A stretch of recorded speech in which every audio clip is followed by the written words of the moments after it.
आपके बच्चे तो विदेश में जाके पढ़ें, हमारे बच्चे प्राइमरी में पढ़ें, और वो भी प्राइमरी में ऐसे स्कूल में पढ़ें जहाँ कै कबूतर से स्टार्ट होता है, इंग्लिश मीडियम का कोई मामला ही स्टार्ट नहीं है। 70% जनसंख्या गाँव में निवास करती है, 30% लोग शहरों में रहते हैं।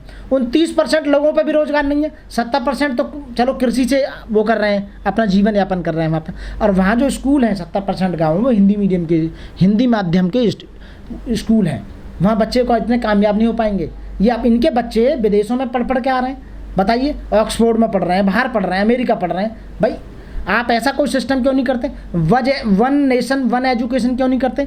आप बताइए, आप पूरे देश में एक जैसी शिक्षा क्यों नहीं करते हो? यदि तुम्हारी बेईमानी की नीयत नहीं है, दो भारत नहीं बनाना चाहते हो, आप बताइए ना।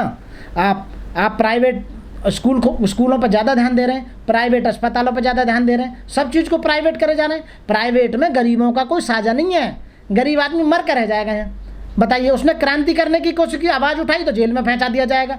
उसके लिए हमारी पुलिस और हमारी आर्मी, हमारे अर्धसैनिक उनको यूज कराते हैं, ये मारते पीटते हैं, उनसे मरवाते पड़वाते हैं उन्हें। ये 2014 से जब से बीजेपी की सरकारें आई हैं, हज़ारों से ज़्यादा इनकी योजनाएं निकल चुकी हैं, हज़ारों से ज़्यादा योजनाएं। एक भी योजना पूरी कंप्लीट हुई हो तो मुझे बता दो, एक भी स्मार्ट सिटी बनाई हो तो मुझे बता दो। स्मार्ट सिटी बनेंगी, 2 करोड़ लोगों को रोज़गार देंगे, बताओ दिए, 15 लाख रुपए अकाउंट में जाएंगे, बताइए, कुछ भी नहीं हुआ। अच्छी शिक्षा देंगे, कुछ नहीं हुआ। अच्छा स्वास्थ्य देंगे, कुछ नहीं हुआ।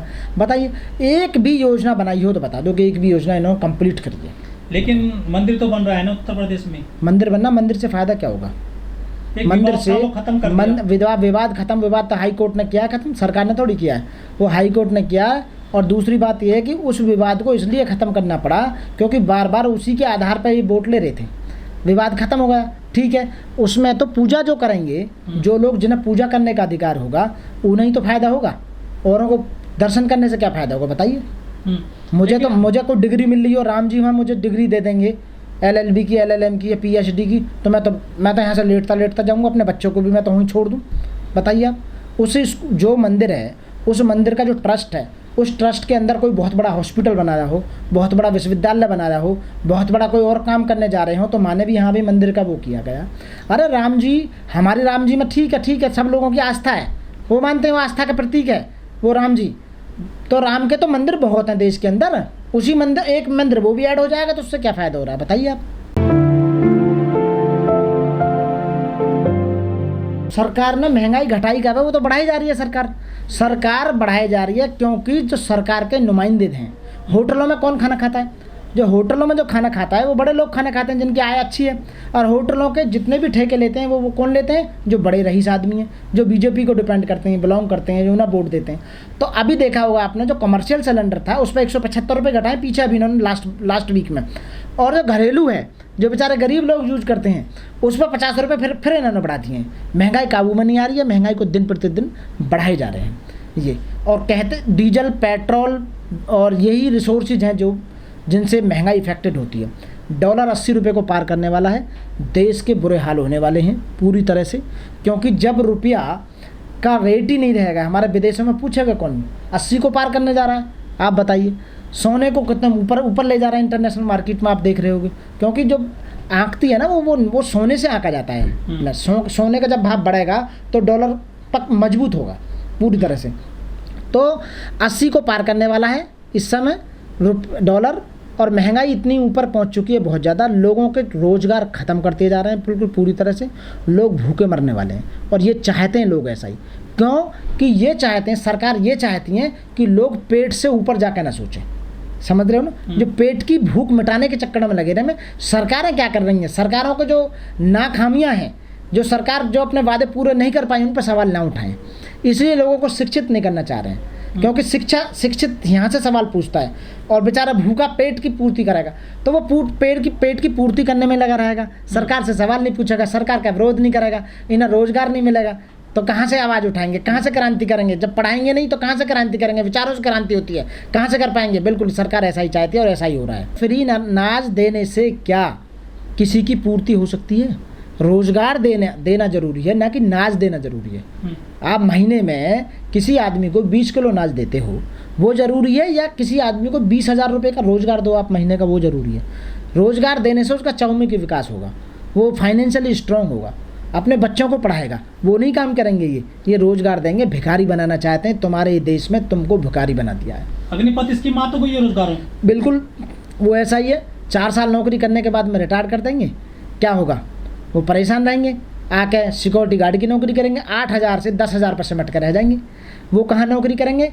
अस्पतालों में, जो इन्हीं के अस्पताल हैं, गैस एजेंसी जो इन्हीं के स्कूल, विश्वविद्यालय जो इन्हीं के हैं, ये कॉलेज इन्हीं के हैं, ठीक है ना। जो औद्योगिक धंधे हैं, फैक्ट्रियां हैं, कंपनियां हैं, वो सब इन्हीं के हैं। खाद्यान्न है इन्हीं के हैं, खेती में भी सब इन्हीं के हैं। आप एक बात बताइए, एक युवा की कीमत क्या 8 से 10,000 रुपये है? एक ग्रेजुएट युवा की, जो 4 साल वो भी सरकार के खर्च पर कमांडो बन के आ रहा है, ट्रेनिंग लेके आ रहा है पूरी, वो 8 से 10,000 पर सिमट कर रह जाएगा। 8 से 10,000 हमारे देश की वो है, उसका फ्यूचर। 10वीं 12वीं करने के बाद में लोग ऐसे घूमते रहते हैं, युवा जो हैं बेकार। वो नौकरी दे रही सरकार, बढ़िया प्लानिंग है ये सरकार की। वो बिल्कुल, पर सरकार देगी कहाँ से नौकरी? आप बताइए। अपने खामियों को छुपाना चाहते, कितने लोगों को सरकार देगी? हर साल 50 से 60,000 ही तो भरे जाते हैं, और 5 साल में 2.5 लाख। बस 2.5 लाख लोगों को रोजगार देने के बाद में ये कह देंगे हम रोजगार दे रहे हैं, औरों को क्या होगा?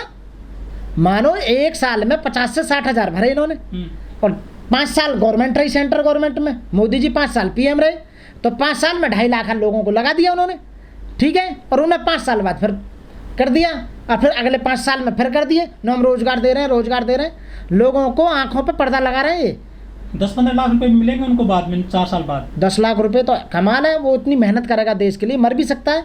10 लाख को ज़्यादा है। ये तो कितने कितने लाख ले रहे हैं, अपनी तनख्वाह बढ़ा रहे हैं, अपने पैकेज बढ़ा रहे हैं, अपने भत्ते बढ़ा रहे हैं। इनके पास इतनी संपत्ति कहाँ से आ गई बताइए? ईडी जो घूम रही है इनके पीछे, सीबीआई जो घूम रही है इनके पे, क्या 1000 करोड़, 30,500 करोड़ रुपए स्विस बैंक में जो जमा हुए हैं, वो किसके जमा हुए हैं?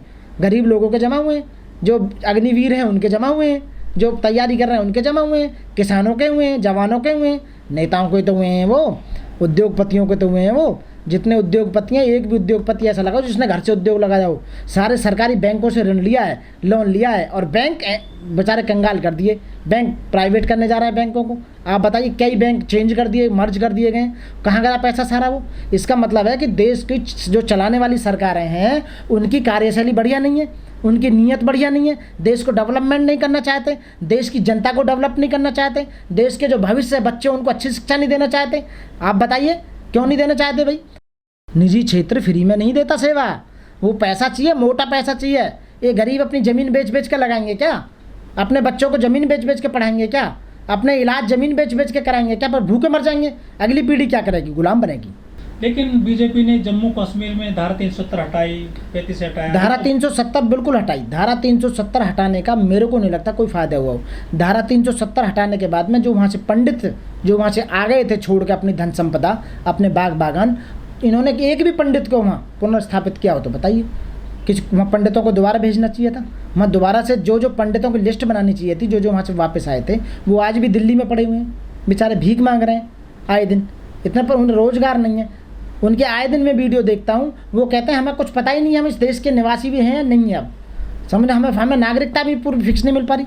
भाजपा को जो वोट मिलता है वो सब बेईमानी से मिलता है। आप समझ रहे हो ना? लोगों को बहकाते हैं, जुमलेबाजी देते हैं। एक बार तो 15-15 लाख रुपए दे के मिल गया, आपको पता होगा। अब हिंदू मुस्लिम करके मिल गया। समझ रहे हो ना? हर बार कोई ना कोई ऐसा एजेंडा ले जाते हैं। लेकिन तुम एक भी ऐसा काम बता दो सरकारों का कि इन्होंने देश के डेवलपमेंट में ये काम किया हो।